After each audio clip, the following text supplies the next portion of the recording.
At 39 years old, Marcus Washington made $61,450 a year as a senior diesel mechanic.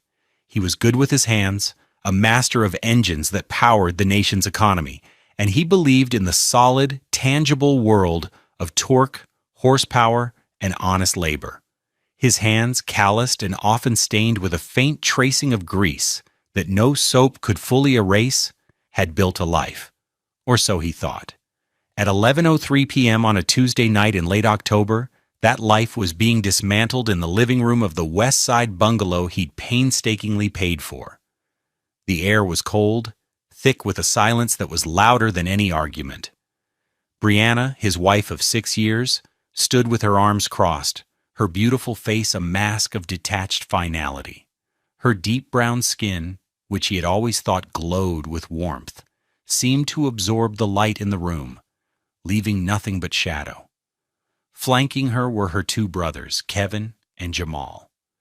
Kevin, the older one, had the smirking confidence of a man who had never known a day of real work. Jamal, younger and bigger, was the muscle, his presence a silent, looming threat. "What do you mean, pack a bag?" Marcus asked, his voice quiet. He had just gotten home from a 12-hour shift at the garage, his body aching with the familiar fatigue of a long day. He'd been looking forward to a hot meal and the simple comfort of his favorite armchair. "It means we're done, Marcus," Brianna said, her tone as sterile as a hospital room.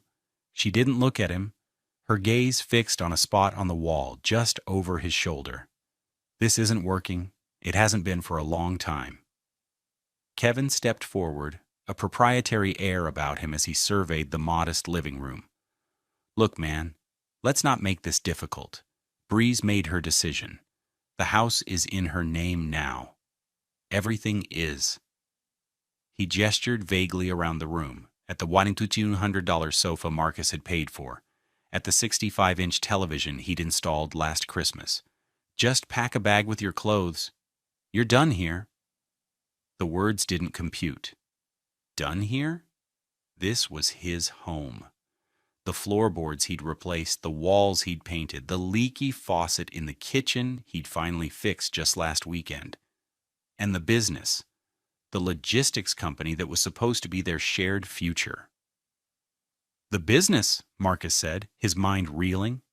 "B&B Logistics, my money, my savings." A short, derisive laugh escaped Kevin's lips. "Your money? You gave Brianna a gift, a start. She and I and Jamal, we built it from there.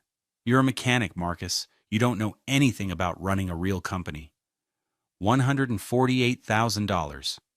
That was the number that screamed in Marcus's head. His entire life's savings. The inheritance from his mother, the overtime checks he'd worked weekends for, the money he'd pulled from his 401k, incurring a massive penalty. He'd handed it all over, check by check, to fund their dream. Our dream, he had thought. He had seen the paperwork, the LLC filing for B&B Logistics, with her name on it. He trusted her. He had no idea what was coming. Do you know what it feels like to have the foundation of your world turn to dust in a single moment? If you've ever been blindsided by a betrayal so complete it steals the air from your lungs, let me know in the comments below. I think you'll understand the journey Marcus was about to take. Jamal took a step closer, his large frame blocking the hallway. "Don't make us call the cops, Marcus. It'll just be embarrassing for you. Just grab your stuff and go." Marcus looked at Brianna, searching for a flicker of the woman he had married. The woman whose laughter used to fill this house.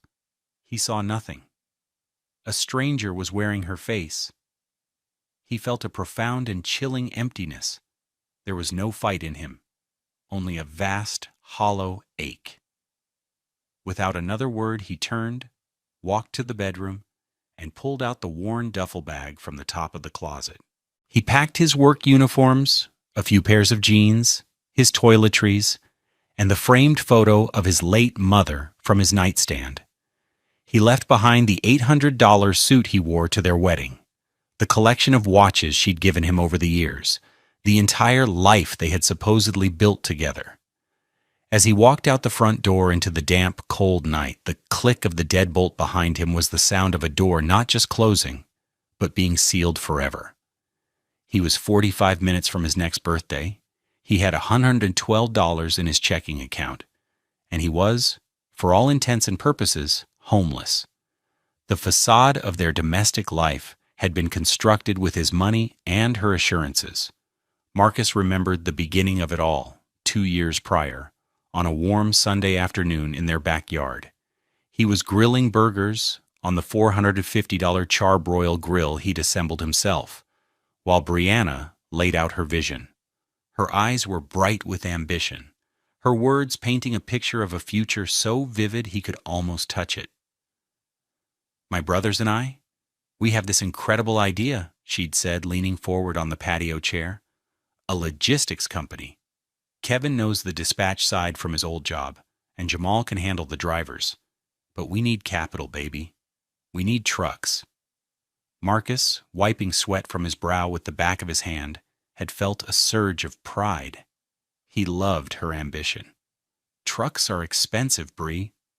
"I know," she'd said, her voice dropping to a conspiratorial whisper. "But you're so smart with money. You've saved so much. This wouldn't just be for us. It would be for our future. A legacy." Legacy. That word had resonated deep within him. He was a man who built and fixed things. Building a legacy felt like the ultimate project. Over the next few weeks, the requests began. It started with the down payment for the first truck, a used 2017 Freightliner Cascadia. "We need $25,000 for the deposit, Marcus. It's a great deal, only 400,000 miles on it."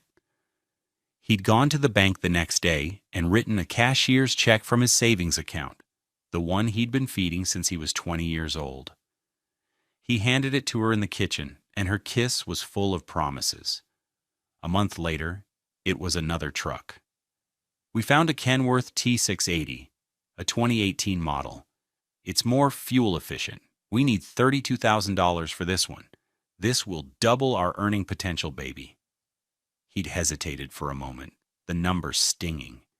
That was a huge chunk of what was left of his inheritance from his mother, Mama Rose. He pictured her face, her belief in him. She always said, "Invest in family, and you'll never be poor." He'd written the check. The company, B&B Logistics, Brianna and Brothers, was born. He wasn't included in the name, but Brianna assured him it was just for branding.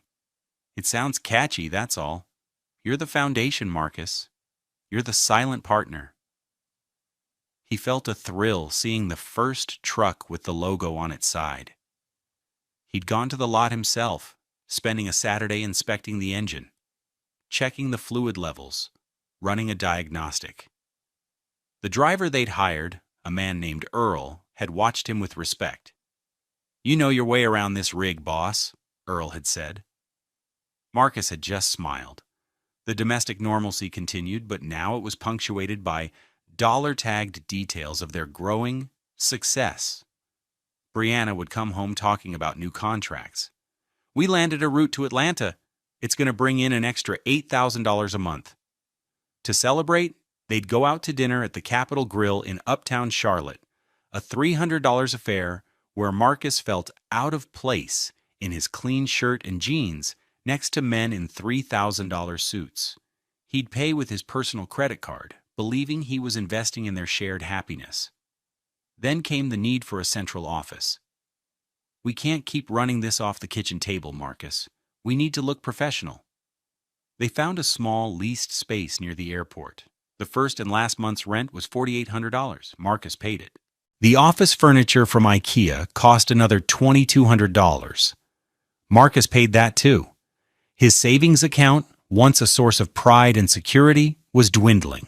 But every time he felt a pang of anxiety, Brianna would wrap her arms around him. "Just a little longer, baby. Once the profits really start rolling in, we'll pay you back double. You'll be able to quit that greasy job and just manage your investment." He'd come home from his greasy job, and find Kevin and Jamal at his dinner table, talking about scaling up. They'd eat the food he bought, drink the beer from his fridge, and talk about a world of high-level business he didn't understand. He'd sit and listen, feeling like a guest in his own home. He was the money, the mechanic, the reliable man in the background. He was the foundation. He had no idea he was just the part of the building they stood on, meant to be buried and forgotten. He spent his days covered in grime, earning his $61,000 a year, while they were playing with his life savings, building a castle on his back. The cruelty began not with a bang, but with 1,000 tiny cuts. The escalating betrayal was a slow-leaking poison that Marcus, blinded by love and trust, failed to recognize until it was too late. It started with a change in Brianna's vocabulary. She stopped saying we and started saying I. It was my company, my success, the team I'm building. When Marcus would gently try to ask about the finances, about when he might see some of the promised returns, her responses became dismissive, tinged with an annoyance that felt like a slap. "Marcus, please," she'd say, waving a hand as if shooing away a fly. "You don't understand the complexities of cash flow and reinvestment. Just let me handle the business side. You're the silent partner, remember?" The phrase, once a term of endearment and inclusion, now felt like a command to shut up. The first major crack appeared 6 months before the eviction. He came home early one Friday, hoping to surprise her and take her out for a nice, simple dinner at a local spot they used to love. He walked into the living room to find her on the phone, her back to him. "No, Kevin, he doesn't have access to the accounts," she was saying, her voice sharp. "Of course not. He just provides the capital. It's cleaner that way. He thinks the initial $90,000 is all we've spent." Marcus froze in the hallway. 90,000? He had given her $148,000? Where was the other $58,000? His heart hammered against his ribs. She turned then and saw him. A flicker of panic crossed her face before being replaced by a practiced, dazzling smile. "Baby, you're home early." She ended the call quickly. "Just talking business with Kevin, stressful stuff." "I heard what you said, Bree," he said, his voice level. "You told him I only gave you 90,000. She didn't miss a beat. "It was just shorthand, Marcus. We were talking about the initial capital for the trucks, not the operational funds you helped with later. You're reading into things." She walked over, kissed him on the cheek, her lips cool. "Don't worry your pretty little head about the numbers. That's what you have me for." The condescension was so thick he could taste it. He wanted to push, to demand answers, but he looked into her eyes and chose to believe the lie. It was easier. Believing the truth would have meant acknowledging a chasm opening up beneath his feet.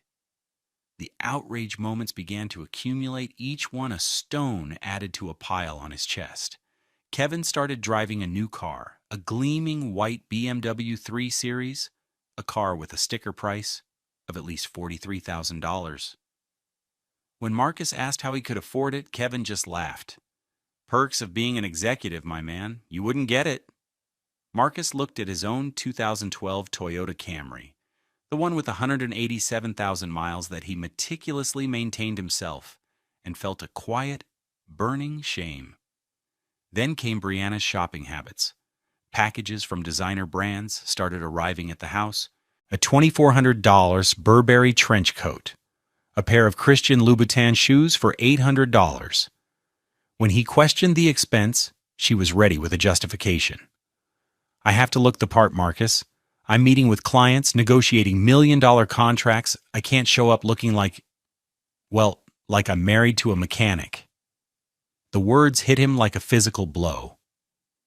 He looked down at his hands, the hands that paid for that coat, for those shoes, for the very house she stood in. For the first time, he felt not pride in his work, but a deep, corroding humiliation. The final, most brutal scene of cruelty happened a month before he was thrown out. It was his 39th birthday. He'd come home from work, exhausted but hopeful. He'd mentioned wanting a new torque wrench, a specific high-end model that cost about $350. It was a professional tool, an investment in his craft. He walked in to find Brianna, Kevin, and Jamal in the living room, a small, sad-looking cake on the coffee table. "Happy birthday," Brianna said, giving him a perfunctory peck on the cheek. His gift was a small, neatly wrapped box. He opened it. Inside was an $89 Timex watch. It was a perfectly fine watch, but next to it, on Kevin's wrist, was a brand new Rolex, a submariner that gleamed under the living room lights. A watch that cost at least $15,000. Marcus knew this because he'd seen Kevin showing it off to Jamal earlier, boasting about how the company was finally paying real dividends. Marcus looked from the Rolex to his Timex, and in that moment, the entire dynamic was laid bare. He wasn't a partner. He was a resource, a mine that they were stripping for parts. "It's nice," he said, forcing the word out. He strapped the cheap watch to his wrist. Kevin smirked. "Yeah, man. Gotta keep you on time for the garage." He clapped Marcus on the shoulder, a gesture that was meant to seem friendly, but felt like a public marking of his status. "Don't worry, big guy. We'll take care of Bree. You just keep those wrenches turning." Later that night, as he lay in bed next to a sleeping Brianna, Marcus felt a cold dread seep into his bones. He thought of the $148,000. He thought of the BMW and the Rolex and the Burberry coat. He thought of her words, "I can't show up looking like I'm married to a mechanic." He had given them his past, his present, and his future. And in return, they had given him a cheap watch and a pat on the head. He didn't know then that in just a few weeks, they would take the house and his dignity too. The betrayal wasn't just about money. They had stolen his belief in the life he was building, in the woman he loved. And that was a debt that could never be repaid. The first night was a blur of shock and adrenaline. Marcus drove his old Camry aimlessly through the sleeping streets of Charlotte, the city lights smearing through his windshield. He ended up at a cheap motel off I-85, the kind with flickering neon signs and the faint smell of bleach and despair. The room cost $68 for the night, a painful expense when he only had $112 to his name. The room was cramped, with a stained brown carpet and a bedspread that felt stiff and unwelcoming. The window looked out onto the roaring highway, a constant stream of headlights representing people going somewhere, while he was stuck in this anonymous, soul-crushing limbo. He sat on the edge of the bed for hours, the duffel bag at his feet. The events of the evening played on a loop in his mind. Brianna's cold eyes, Kevin's smirk, the final click of the deadbolt. He felt a wave of nausea. He had been so stupid, so blind. He had ignored every red flag, swallowing every lie because the truth was too painful to confront. Sleep was impossible. The sounds of the highway, the thin walls that let him hear the television in the next room, the racing of his own thoughts, it was a symphony of misery. At 4:17 a.m., he finally gave up on trying to rest. He sat up and reached for his phone, a mid-range Samsung that suddenly felt like his only connection to the world he once knew. He scrolled through photos of him and Brianna, a gallery of a life that was now a lie. He saw pictures from their wedding, a vacation to the Bahamas he'd paid for, $3,500, a Christmas where he'd given her a diamond necklace when I was $1,800. Each image was a fresh stab of pain. He was about to throw the phone against the wall when he navigated to his voicemail, intending to delete every saved message from her. Most were mundane. "Hey baby, can you pick up milk on your way home? Running late, don't wait up for dinner." Then he saw it. A voicemail from 2 weeks ago, from a number he recognized as Kevin's. He'd been on a long shift and had forgotten to listen to it. He'd seen the missed call and just assumed it was another casual pocket dial or a non-urgent business question. He never could have imagined the contents. He pressed play. The room was silent except for the hum of the mini-fridge and the distant rumble of a passing truck.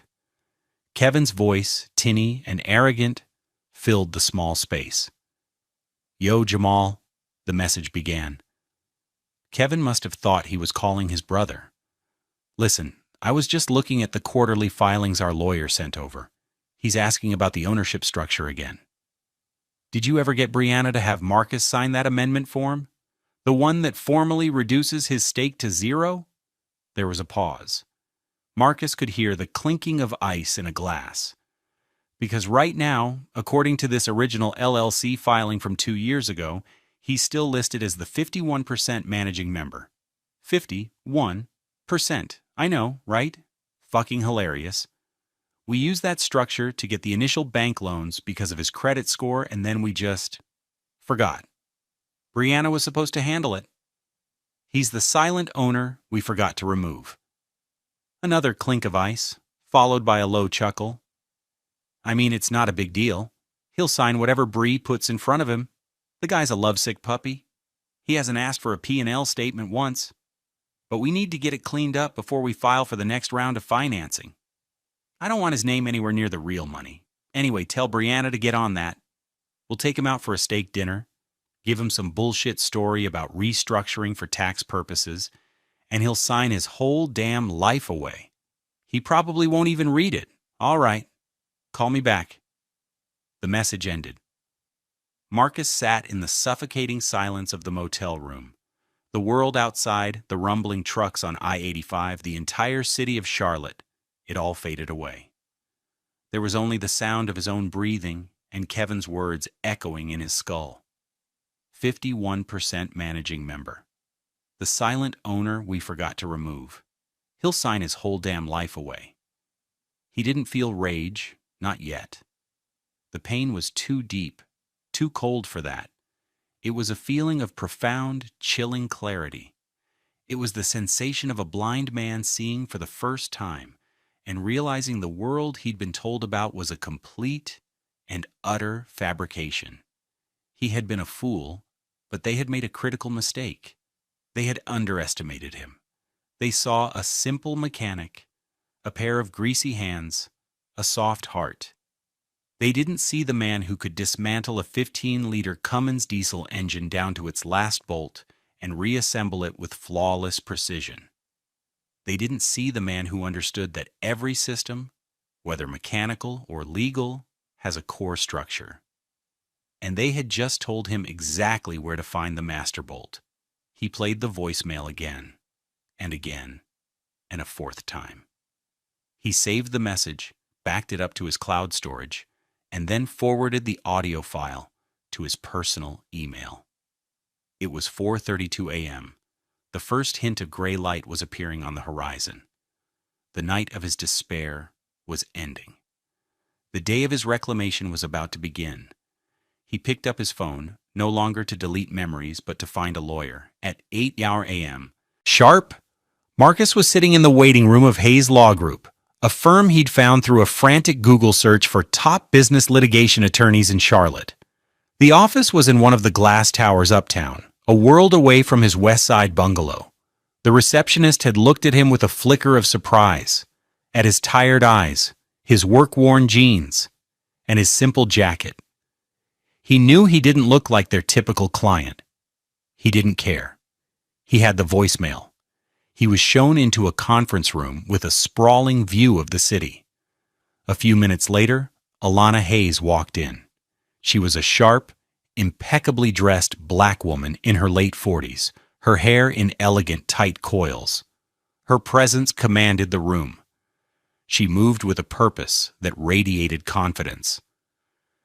"Mr. Washington," she said, her voice crisp and professional as she shook his hand.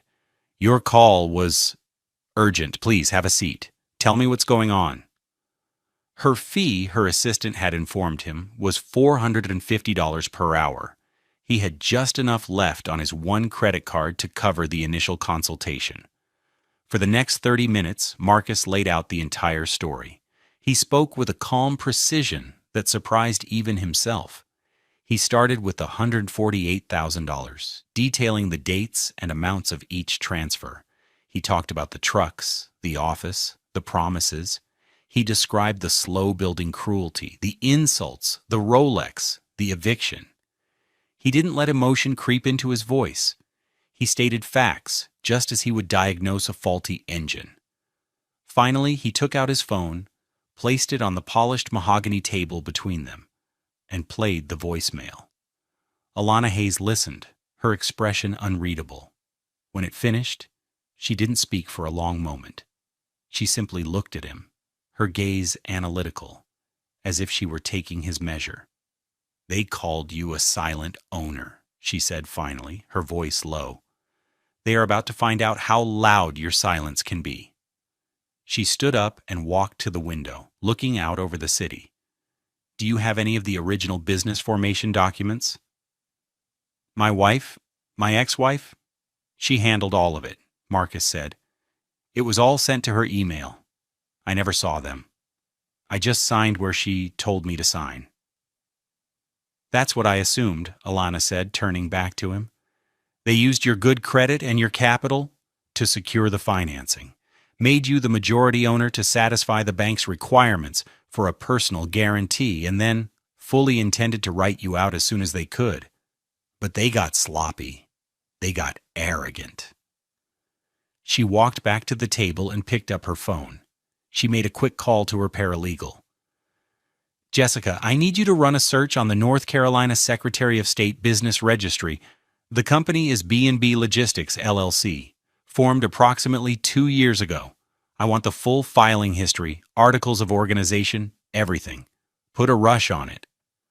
She hung up and looked at Marcus. "The good news, Mr. Washington, is that if that document says what I think it says, you don't just have a claim.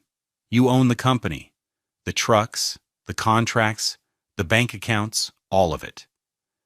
As the 51% managing member, you have controlling interest. You have the authority to make all executive decisions." Marcus felt a tremor run through him, the first flicker of hope. "So what do?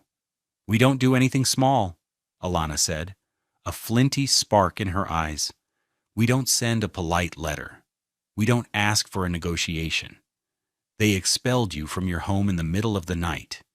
We will expel them from your business in the light of dawn." The plan she laid out was audacious, precise, and breathtaking in its scope.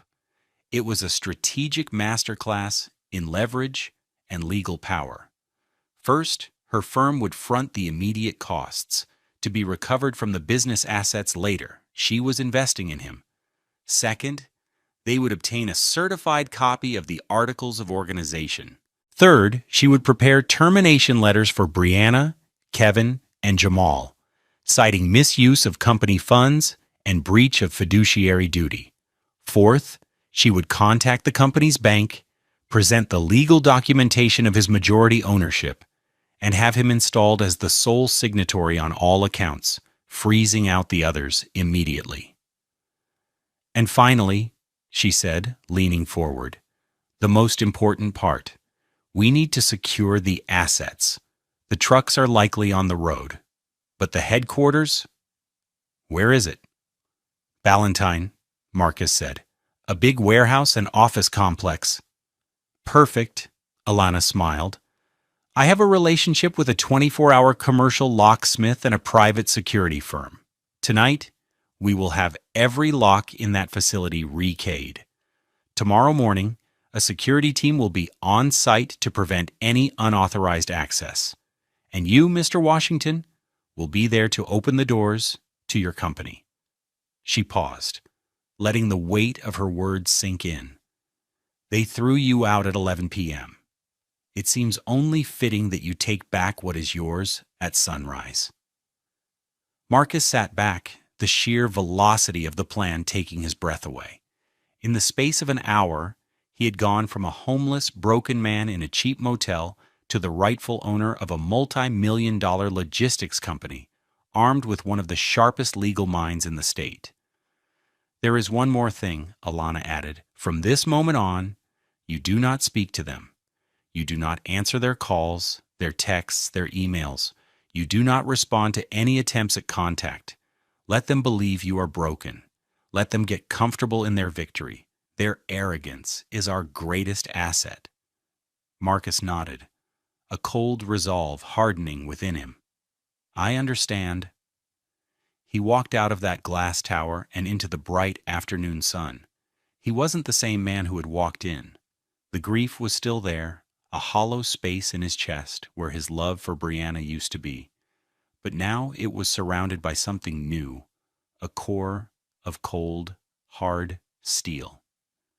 The hours that followed were a strange exercise in controlled silence. Marcus checked out of the grimy motel, Alana's firm having wired a $5,000 retainer advance to his nearly empty bank account. He found a clean, anonymous, extended-stay hotel in a different part of town, one that cost $120 a night, but offered the peace of mind of a locked door and a quiet room. He spent the afternoon buying new clothes, not luxuries but necessities, a few pairs of sturdy work pants, plain t-shirts, and a simple dark navy suit from a department store that cost $225. It wasn't an Armani, but it felt like armor. His phone, which had been silent since the eviction, began to light up. The first text was from Brianna, around 3 p.m. "I know you're upset, but this was for the best. I've already started the divorce paperwork. My lawyer will be in touch." He read the message and felt nothing. He didn't reply. An hour later, another text from her.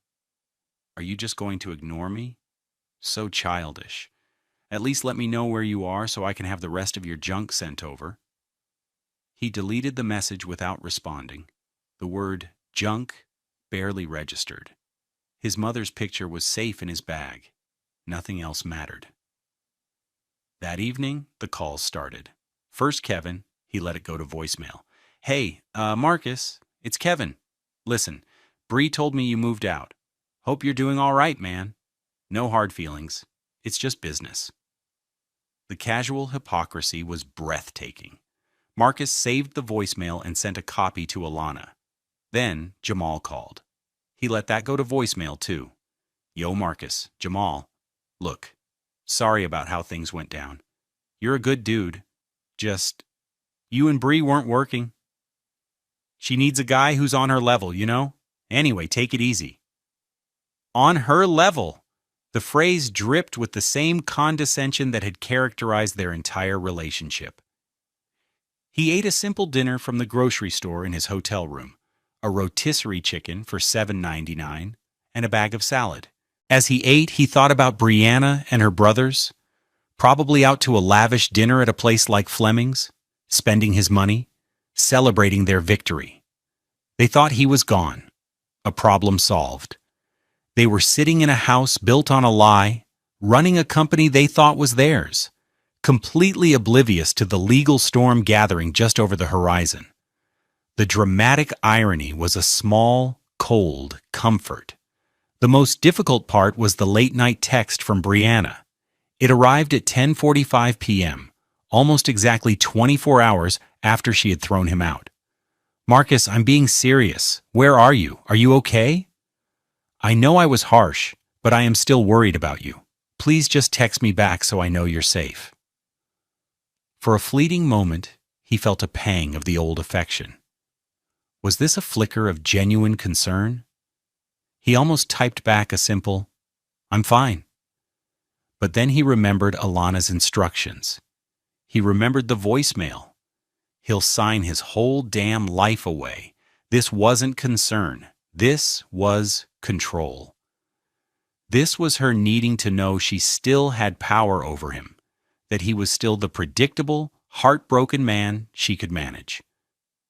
He put the phone down, face down on the nightstand.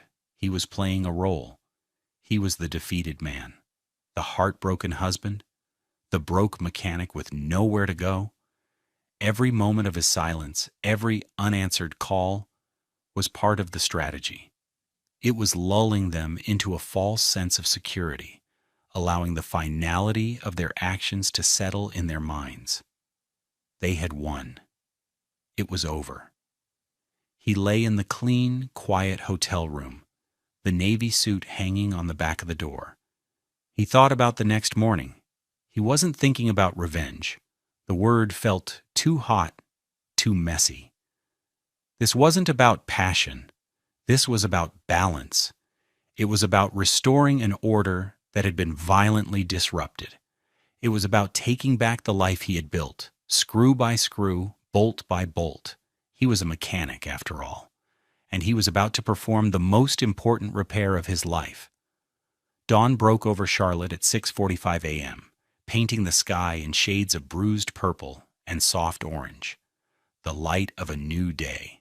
For Marcus, it felt like the beginning of a new life. He was already awake, showered, and dressed in the $225 navy suit. He wore a crisp white shirt and his old, reliable $89 Timex watch. It felt appropriate. It was a reminder of their contempt, a symbol of how they saw him. At precisely 7 a.m., a knock came at his hotel room door. He opened it to find a large, stern-faced man in a black suit. "Mr. Washington, I'm with Phoenix Security. Your transportation is ready." Marcus followed the man out to the parking lot. Waiting there was not one, but 3 gleaming black SUVs, a Chevrolet Suburban, a Cadillac Escalade, and a Lincoln Navigator. They were parked in a neat, imposing line, their engines humming quietly in the cool morning air. This was Alana's touch. It wasn't just about transport, it was a statement. It was a projection of power and seriousness. He got into the back of the lead vehicle, the Suburban. The leather seats were cool, the interior silent. The quiet professionalism of the security team was a stark contrast to the chaotic emotions of the past 2 days. The convoy moved out, gliding smoothly onto the highway. They drove south, away from the working-class West Side and towards the manicured, moneyed enclave of Ballantyne. As they drove, Marcus watched the city transform. The landscape shifted from modest brick homes and small businesses to sprawling corporate campuses and gated communities. It was the world Brianna had wanted so desperately to belong to, a world she had tried to buy with his life savings. At 7:30 a.m., the convoy pulled into the sprawling parking lot of the Ballantyne Corporate Park. The B&B Logistics Warehouse was a modern 20,000-square-foot facility, a sleek box of gray steel and blue-tinted glass. Marcus had only seen it once, from the outside, shortly after they'd leased it. Brianna had told him he didn't need to come inside. "It's just boring office stuff, baby. You'd hate it." The SUVs parked directly in front of the main glass doors. Alana Hayes was already there, standing on the sidewalk, a leather briefcase in her hand. She wore a sharp, dark gray suit, and her expression was one of calm, focused intensity. Next to her stood another man in a black suit, the head of the security detail, and a locksmith who was just packing up his tools. "Good morning, Marcus," Alana said, her voice even. She handed him a single, newly cut key. "The locks were changed at 4 a.m. The alarm code has been reset. This is the only key that currently exists for this building. The security team will remain on site for the next 72 hours. Marcus took the key. It felt heavy in his hand, substantial. This was real. He looked at the tinted glass doors, seeing his own reflection. A man in a simple suit, flanked by power and authority. He felt a quiet strength settle over him. His deep brown skin seemed to soak up the morning sun, and for the first time in days, he stood up straight. At that moment, a white BMW 3 Series swung into the parking lot, moving too fast. Kevin was behind the wheel, a pair of expensive sunglasses on his face, a travel mug of coffee in his hand. He pulled into his designated parking spot, labeled Kevin Reynolds, Director of Operations, and got out, talking loudly on his phone. "Yeah, I'm telling you, the deal is closed. We're looking at another 3 trucks by Q2. He stopped mid-sentence when he saw the scene in front of the building. The 3 black SUVs, the security guards, Alana Hayes in her power suit, and Marcus. He lowered his phone, his smirk faltering. Confusion clouded his face. "Marcus? What the hell is this? What are you doing here?" Marcus didn't answer. He simply looked at him, then turned his attention to the lock. Just then, a second car, a leased Audi A6, pulled up. Jamal got out, followed a moment later by Brianna in her own leased BMW 7 Series, a vehicle with a monthly payment of over $1,100. They all stopped dead, their morning routines shattered. Their faces cycled through confusion, then annoyance, then a dawning sense of dread. "Marcus, what is going on?" Brianna demanded, her voice sharp with authority that was no longer hers. "Who are these people? I told you you're not welcome here." Marcus ignored her. He looked at Alana, who gave him a slight nod. He turned back to the door, inserted the new key into the lock, and turned it.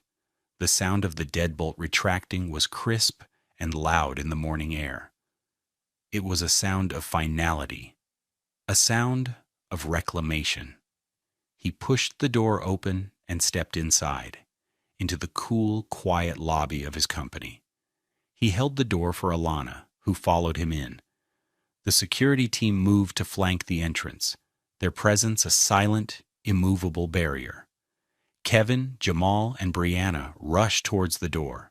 "Hey, you can't just walk in here," Kevin shouted, his face turning red. The head of security stepped forward, blocking their path. "I'm sorry, sir, but your access to this facility has been revoked." "Revoked? By who?" Jamal blustered. Alana Hayes stepped back into the doorway, her voice cutting through the air, cold and precise. "By the 51% managing member and majority owner of B&B Logistics, LLC, Mr. Marcus Washington." She held up a folder. "In my hand, I have a certified copy of the Articles of Organization filed with the state of North Carolina. I also have letters of immediate termination for cause for Brianna Washington, Kevin Reynolds, and Jamal Reynolds for gross misuse of company assets and breach of fiduciary duty. A full forensic audit is already underway." The color drained from their faces. Brianna stared at Marcus, her mouth slightly agape. The mask of detached cruelty had shattered, replaced by pure, unadulterated shock. "Marcus, you can't do this," she whispered, the words trembling. Marcus finally looked at her. He felt a pang of something, not love, but a sad, distant memory of it. He thought of her words from that horrible night. "You're done here." He thought of Kevin's words on the voicemail. "The silent owner we forgot to remove." He looked at his lawyer. He looked at his wife. He looked at the brothers who had mocked him. Then he gave the calmest, most devastating reply he could. "The silent owner," Marcus said, his voice steady and clear, "is no longer silent." He then turned his back on them and walked deeper into his company, leaving Alana and the security team to handle the fallout at the door. The sun streamed through the high windows of the warehouse, illuminating dust motes dancing in the air. It was his, all of it. The collapse of their world was not a single explosion, but a cascade of consequences, each one a direct result of their own actions, delivered with the cold, impersonal precision of the law. While Marcus spent the day inside his warehouse with a forensic accountant Alana had hired, the dominoes began to fall outside. The first consequence was immediate and public. As Kevin, Jamal, and Brianna stood in the parking lot, screaming into their phones at lawyers who were suddenly not returning their calls, a tow truck arrived. It was dispatched by the leasing company, notified by Alana's firm that B&B Logistics would no longer be covering the payments for unauthorized personal vehicles. The driver, methodical and unimpressed by their protests, hooked up Brianna's $95,000 BMW 7 Series. The $100 per month lease was in the company's name. As it was towed away, Brianna let out a sound that was half sob, half scream. Humiliation was a new and unwelcome feeling for her. Kevin's BMW was next. The second consequence was financial. At 9:15 a.m., Alana received confirmation from the bank. Marcus was now the sole signatory on all corporate accounts. The balance in the primary account was $212,840. The company's credit cards, which Brianna and her brothers used as their personal slush fund, were immediately canceled. The first they knew of it was when Brianna, trying to call an Uber to get home from the now hostile territory of the warehouse, saw the notification on her phone. Payment method declined. Her face went white. The third consequence was professional. The letters of termination were emailed and sent via courier. Kevin was officially out of his job as Director of Operations, a title that came with a fraudulent $120,000 annual salary. Jamal lost his $95,000 a year position as Logistics Manager. Their corporate-funded lives vanished in an instant. Kevin's luxury apartment in South End, which was on a corporate lease for $3,200 a month, was now his liability. The eviction notice would be filed by the end of the week. The fourth consequence was legal and deeply personal. At noon, a courier delivered a thick legal envelope to the West Side bungalow where Brianna was now stranded. It contained the divorce filing from Marcus, citing financial fraud. Tucked inside was a formal demand letter from B&B Logistics, compiled from the preliminary findings of the forensic accountant. It was an itemized list of their greed. $18,450 for a trip to Paris for Brianna and a friend, listed as client relations. $15,200 for Kevin's Rolex Submariner watch, listed as employee performance bonus. $8,700 for a down payment on a boat for Jamal, listed as equipment purchase. $34,000 in charges at high-end restaurants, stores like Saks Fifth Avenue and Neiman Marcus, and spas over the last 18 months, all on the company card. The letter demanded the immediate return of $76,350 in clearly misappropriated funds within 30 days, or the company would pursue a civil case for fraud and embezzlement, with the voicemail from Kevin as Exhibit A. Their frantic voicemails to Marcus began, each one a snapshot of their unraveling. Kevin, 2:30 p.m. Marcus, you son of a... You think you can get away with this? We built this company. You'll be hearing from my lawyer. Brianna, 4 p.m., her voice shaking with rage. How dare you? After everything I did for you to build this for us, you're trying to ruin me. You're trying to ruin my family. Jamal, 6 p.m., pleading, Look, man, we can work this out. There's been a misunderstanding. Just call me back. We can talk this through, just us. Brianna, 9 p.m., crying now. Marcus, please don't do this. I'm sorry, okay? I'm sorry. I made a mistake. I was stupid. Don't take everything from me. I have nothing. Marcus listened to each message, his face impassive. He saved them, forwarded them to Alana, and then deleted them from his phone. He felt no satisfaction, only a profound, weary sadness for the woman she had become. She hadn't been sorry when she'd put him out in the cold. She was only sorry she got caught. Her world had collapsed, not because of him, but because its foundation was rotten from the start. He was just the one who finally decided to check the structural integrity. 1 year later. The sun, now a familiar and welcome presence, streamed through the large bay doors of the warehouse. The air smelled of diesel, coffee, and honest work. The blue and gray logo for B&B Logistics was gone, replaced by a bold, simple design in black and gold, West Side Hauling. The name was Marcus's idea. It was a tribute to where he came from, a statement of his values. The business was thriving. Marcus had discovered he had a natural aptitude for the work. His mechanic's mind, so adept at understanding complex systems, saw the flow of trucks and routes as just another engine to be optimized. He had spent the first few months in a whirlwind of learning, devouring books on logistics, talking to drivers, and working side by side with the few honest employees who had remained. He secured the contracts Brianna had bragged about, but he did it with fair pricing and reliable service, not empty glamour. He expanded their routes, adding 2 more trucks to the fleet, paid for in cash from company profits. But the most significant change was the people. Marcus had made it his mission to hire from his old neighborhood. He brought on drivers who were struggling to find stable work, men he knew to be decent and hardworking. He hired 2 young men from the local community college's mechanic program as apprentices, paying them a good wage and teaching them everything he knew. One of them, a bright-eyed 20-year-old named Dion, reminded Marcus of himself at that age. This afternoon, Marcus was under a truck with Dion, showing him how to diagnose an issue with the air brake system. He was back in his element, wearing grease-stained coveralls, his hands working with practiced ease. "See this airline here?" Marcus said, pointing with a wrench. "You've got a slow leak at the fitting. It's not about just tightening it. It's about replacing the seal.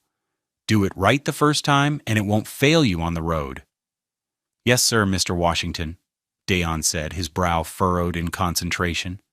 "It's Marcus," he said with a smile. "We're a team here."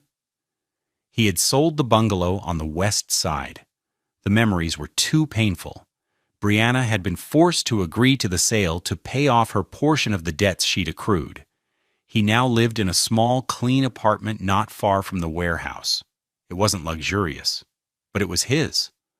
The walls were decorated not with expensive art, but with framed photos of his crew and their families, and a special drawing given to him by the daughter of one of his drivers. It showed a big truck with the West Side Hauling logo and a smiling stick figure with Marcus written above it. It was the most valuable thing he owned. What happened to them? The consequences had been absolute. Faced with irrefutable evidence, they had no choice but to surrender. Brianna and her brother signed a settlement agreement, relinquishing all claims to the company and agreeing to a payment plan to return the stolen funds. She moved back in with her parents, her life of luxury a bitter memory. Kevin, unable to find work at the executive level he felt he deserved, was last heard of working a commission-only sales job. Jamal was driving for a rideshare service. They were shadows, footnotes in his story. Marcus rarely thought of them. He had found a different kind of wealth. It wasn't in the balance of his company bank account, which was healthier than ever. It was in the pride on Dion's face when he successfully repaired his first engine. It was in the gratitude of a driver who could finally afford a down payment on a house for his family. It was in the quiet satisfaction of building something real, something that served his community. We often think of wealth in terms of what we can buy, the luxury we can display. But true wealth, real legacy, isn't about what you own. It's about what you build and who you lift up along the way. It's about creating value that extends beyond yourself, nurturing growth in your own backyard. It's the difference between a flashy car that loses its value the moment you drive it off the lot and a sturdy foundation upon which others can build their own futures. What do you think is the true measure of a successful life? Share your thoughts in the comments, and if you believe in the power of integrity and second chances, make sure to like and subscribe to Love Beyond Pride for more stories of justice and redemption.